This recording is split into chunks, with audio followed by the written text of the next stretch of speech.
Hello সবাইকে, নববর্ষের mini vlog তো আমি অনেকদিন আগেই শেয়ার করেছি। আজকে শেয়ার করব ওই দিন দিদির বাড়ি গিয়ে রাত্রিবেলা কি খেয়েছিলাম। এখানে দেখো আমার জামাইবাবু আমাকে আনতে চলে এসেছে।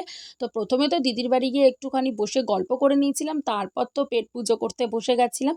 তো মেনুতে ছিল মাছের মাথার ডাল, আলু পোস্ত, দই রুই, মাংস, চাটনি, পাঁপড়, মিষ্টি, আইসক্রিম, থামস আপ, এই সব কিছু। তো এখানে দেখো আমি মাছের মাথার ডাল দিয়ে আর আলু পোস্ত দিয়ে তো খাওয়া শুরু করে দিয়েছি।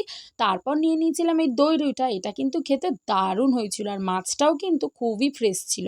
আর সাইডে দেখো আমি পাঁপড়ও নিয়ে নিয়েছি, চাটনিটা কিন্তু খাইনি, রাত্রিবেলা খেলে যদি অ্যাসিড হয়ে যায় সেই জন্য। আর হ্যাঁ, মিষ্টি আইসক্রিম এগুলো আমি বাড়িতে নিয়ে চলে এসেছিলাম খাবো বলে, অত কিছু তো তখন খাওয়া সম্ভব ছিল না। তো তারপর আমি একটু চিকেনও নিয়ে নিয়েছিলাম, চিকেন দিয়ে ভাতটাকে ভালোভাবে মেখে খেয়ে নিয়েছিলাম। তো এই খেতে খেতেই মিনি ব্লগটা শেষ করছি। ভিডিওটা ভালো লাগলে একটা লাইক করে দিও, আর এরকম আরও ভিডিও পাওয়ার জন্য আমার চ্যানেলটাকে সাবস্ক্রাইব করে দিও। টাটা, ভালো থেকো সবাই।